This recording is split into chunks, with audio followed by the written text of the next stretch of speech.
Callers out of state requesting well-being check on her son, Donald S. Mayer, born in 1973, his wife, and their teenage son. Minutes from now, deputies responding to this call will make a grim discovery: the decomposing bodies of Donald Mayer and his wife Tatiana. What they don't know yet, the couple's teenage son, Nikita, has just spent weeks living with his parents' lifeless remains. 17-year-old Nikita is a straight-A student with big ambitions. For months, he worked with an online network to engineer an elaborate scheme, one inspired by the Unabomber, Ted Kaczynski. With Nikita already miles away, police now find themselves in a race to stop him before more lives are lost. We have a feeling like we know what happened and when it happened. We have no idea why this happened. Okay? The only one who knows why is you. All right? This is your story.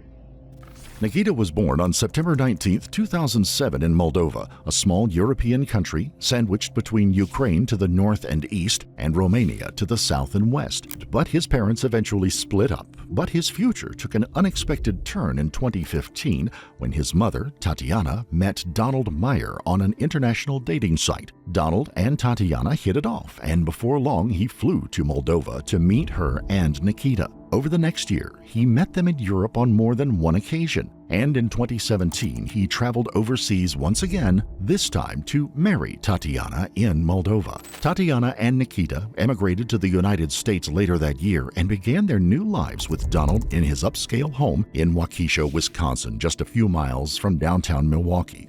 Moving to a new country was definitely a challenge for 10-year-old Nikita. That said, he did about as well as could be expected for such a life-changing transition. He even became a naturalized citizen in 2021 and began attending Waukesha West High School the following year. According to his teachers, he was polite, hardworking, and involved in lots of clubs and after-school activities. As a junior, he had perfect attendance and was named Student of the Month by the school's health department and was in the process of joining the National Honor Society. Even so, Nikita didn't have many friends. It's unclear why, but his parents wouldn't let him get a driver's license either. Like most teenagers, he resented the fact that they exerted so much control over his life. Without wheels, he didn't have much opportunity to socialize with kids his own age outside of school. As such, there was an underlying current of tension between Nikita, Donald, and Tatiana. Unsurprisingly, he turned to internet chat groups to get what he wasn't getting at home or at school. Over time, the bright and well-rounded Moldovan transplant underwent a remarkable transformation that almost no one knew about. At least Donald and Tatiana didn't know about it until they get a surprise visit from FBI agents in 2023. Needless to say, they were shocked when agents told them that they were investigating suspicious and potentially illegal activity from an IP address linked to one of the computers in their home. Unfortunately, we don't know anything more because the details of the investigation weren't released since the case was eventually dropped. But we do know that run-in with the FBI didn't scare Nikita straight. Instead, it may have steeled his nerves and actually accelerated his radicalization. Later that year, using the online name Awoken, he began communicating with members of a shadowy neo group known as the Order of the Nine Angels, or O9A. The group primarily promoted the idea of accelerationism. In a nutshell, it stated that Western society and governments were so hopelessly corrupt that they had to be destroyed so that a new social order could be created. O9A was apparently founded in the United Kingdom in the 1960s or 70s, but Nikita was allegedly communicating with the Russians, or at least he thought he was communicating with the Russians. Whatever the case, he messaged other O9A affiliates on TikTok between December 6th and 8th, all in 2024. In one exchange, he referenced Charles Manson and said that his parents would take away his phone if they knew what he was up to. On Telegram the following month, under the name Accelerationist, he asked who would get blamed if his plans were successful. Later, he mentioned a manifesto that he was writing.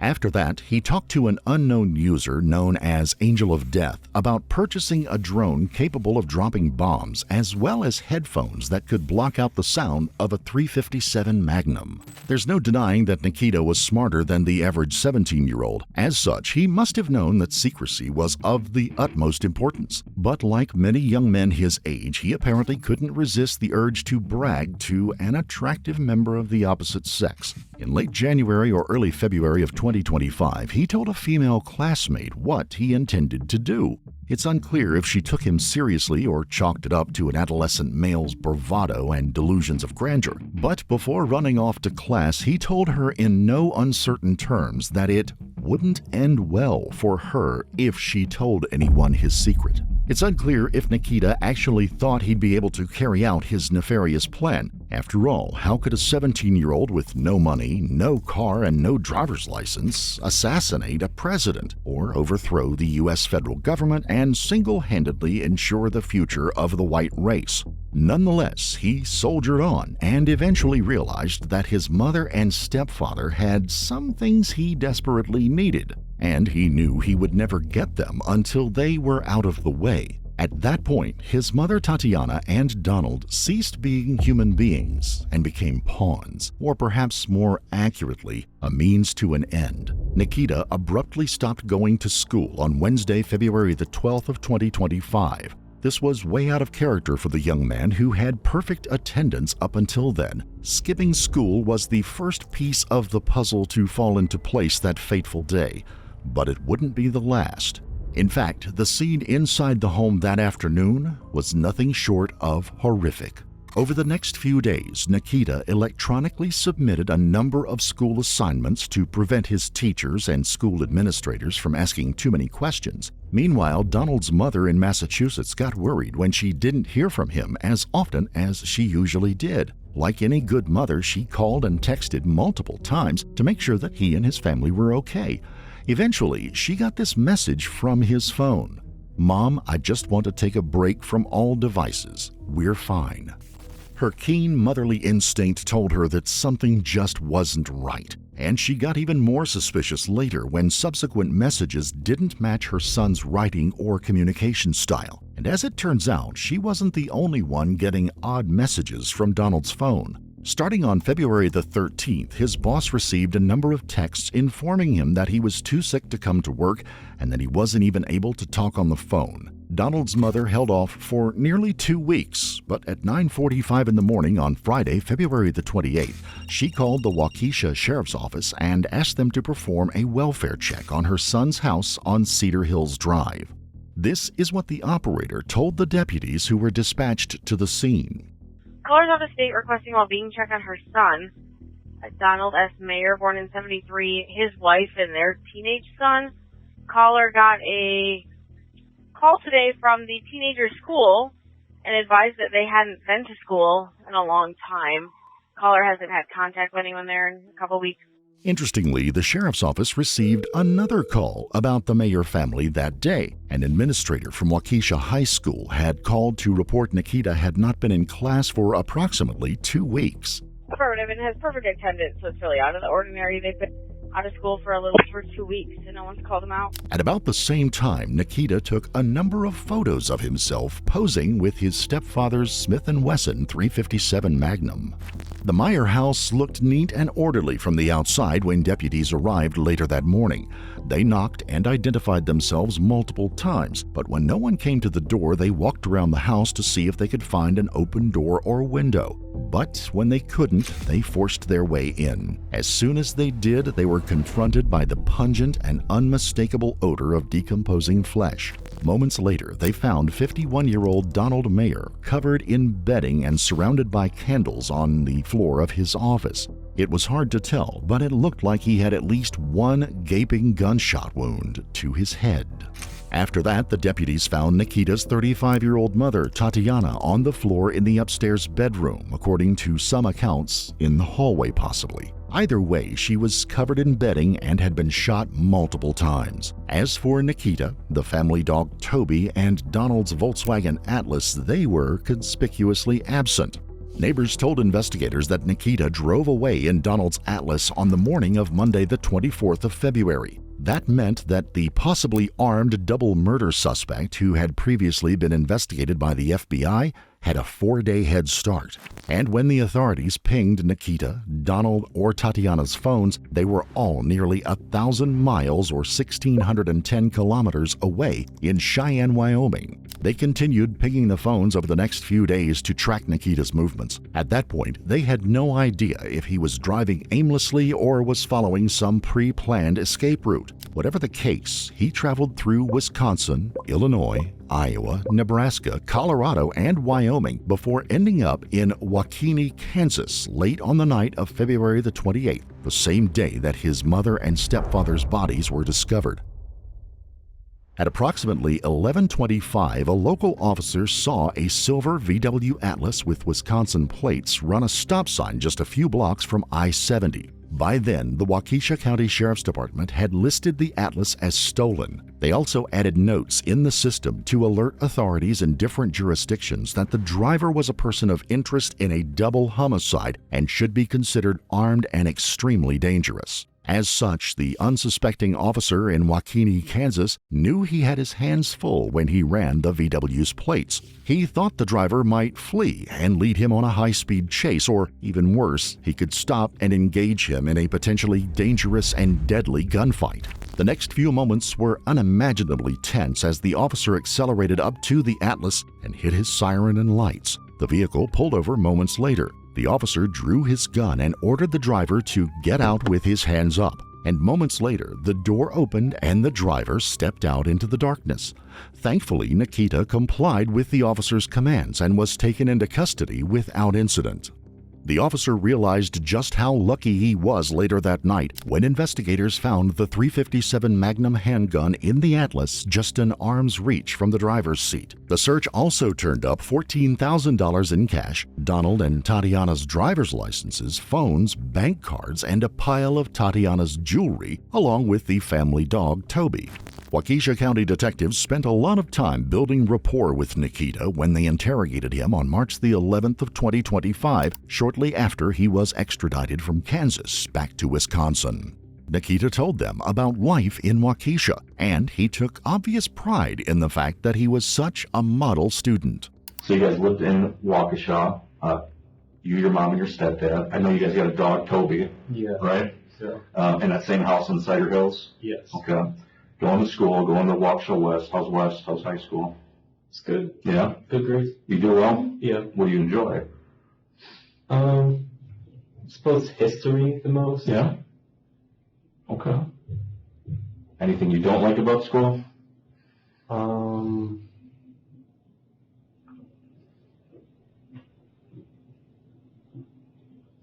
Just waking up in the morning, having to go? Any clubs at school? yeah. The environmental club, Okay. the like Interact it's called. It's basically like local community type of volunteering. Oh, okay. Then FBLA. What's that? It's like it stands for like Future Business Leaders of America. Oh, It has okay. different like things you can choose, like different events or topics, and I choose cybersecurity one. Okay. I was in the process also of joining National Honor Society as well. Okay. Grades are really good then, Yeah. obviously? Okay. Where do you rank? Grade is okay. Yeah. Where do you rank in the class, you know? Third, That's pretty good. All right. What's the plans after high school? I was thinking Madison. Yeah? For what? I was thinking something STEM related, maybe engineering. I wasn't entirely sure. Like, what is the, like, if you're thinking of a dream job, what is it? Don't know yet? Hard question. question. Most kids don't know when they go through college. Engineering. That's a lot of math. Are you a math lover? Yeah. Okay. Up until then, his time with the investigators was more like a pleasant meeting between new friends than a bona fide interrogation. But eventually, they had no other choice but to address the business at hand. We have a feeling like we know what happened and when it happened. We have no idea why this happened, okay? The only one who knows why is you, and why you were out in Kansas and why you left, okay? And I'm really hoping you talk to me about why this happened, more than what, all right? This is your story. Nikita, understanding the above stated rights, are you willing to answer questions at this time without the presence of an attorney?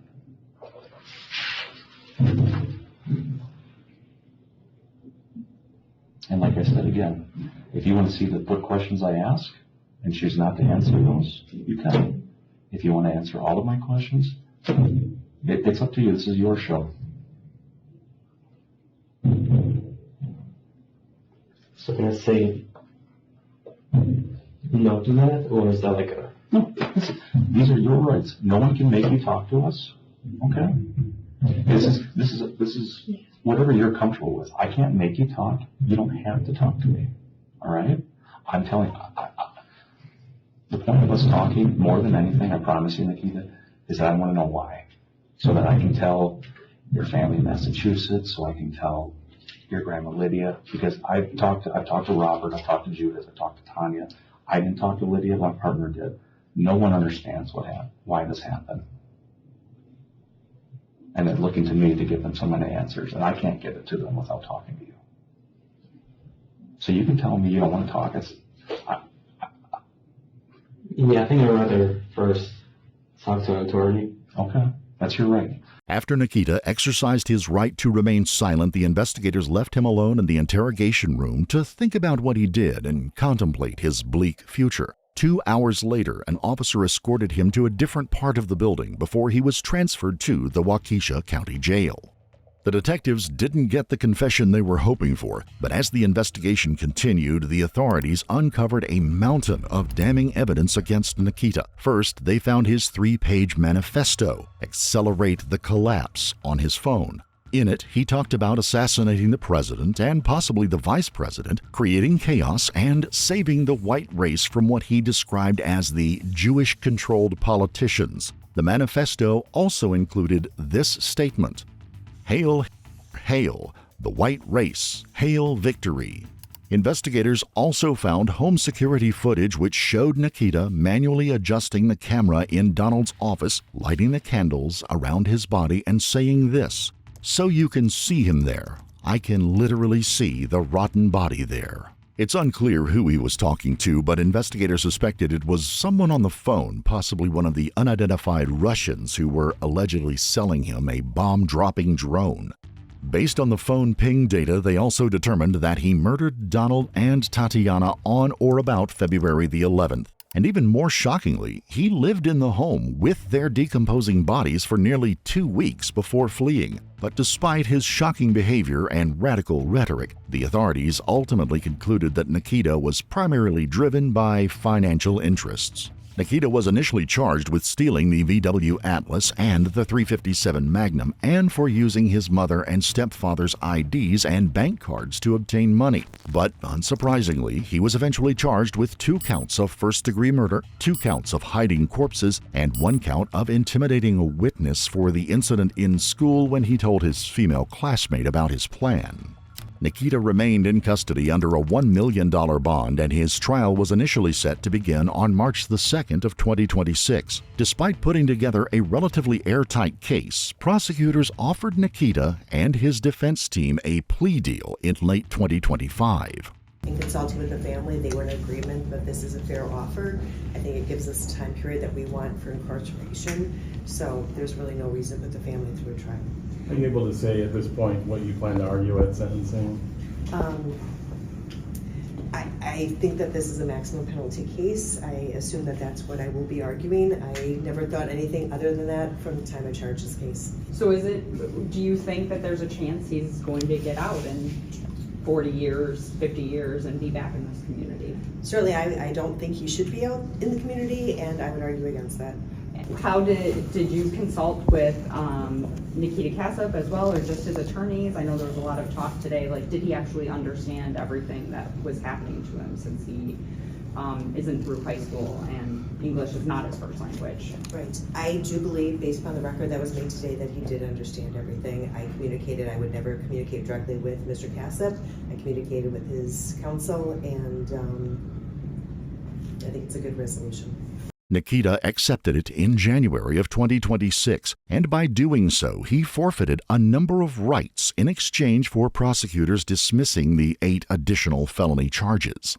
Is it your understanding, sir, that you and your attorney are going to be free to argue for whatever you believe to be an appropriate sentence or sentences in this matter? Yes, Your Honor.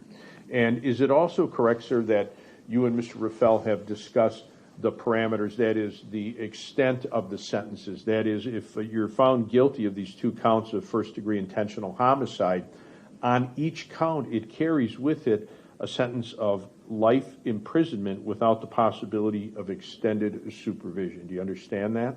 Yes, Your Honor. But on the other side, there is an option where the court could allow for extended supervision eligibility, not a promise of it, but the opportunity or eligibility for extended supervision after 20 years you've served on each sentence. You understand that? Yes, Your Honor. So it's not a minimum, but it's the possibility exists for extended supervision after 20 years on each sentence. You understand that? Yes, Your Honor. All right. And you feel that Mr. Raffel's explained that to you adequately? Yes, Your Honor. All right. By then, 18-year-old Nikita was no longer the cool and confident young man that he was when detectives questioned him immediately after his extradition. In fact, his chair trembled noticeably during the subsequent court proceedings. This also tells me you are not receiving any treatment for a mental illness or disorder. Is that true? Yes, Your Honor. Is it also true that you've not had any alcohol, medication, or drugs in the last 24 hours? Yes, Your Honor. I give up my right to a trial. True? Yes, Your Honor. I give up my right to remain silent, and I understand that my silence could not be used against me at trial. True? Yes, Your Honor. I give up my right to testify and present evidence at trial. True? Yes, Your Honor. Anybody in any way force you to give up these rights? No, Your Honor. Did you commit these offenses? Yes, Your Honor. So, as to count number 1, as to Donald Meyer, did you intentionally take some action? My understanding is that you used a handgun, a pistol, or a revolver, and you shot him and caused his death. Is that correct? Yes, Your Honor. Did you do that intentionally? Yes, Your Honor. And you knew that shooting him would cause his death? Yes, Your Honor. And as to count 2, Tatiana Casap, and the same questions for you. Did you take an action? Did you use a handgun to shoot her and kill her? Yes, Your Honor. Was that your intent, sir? Yes, Your Honor. You admit you committed both of these offenses? Yes, Your Honor.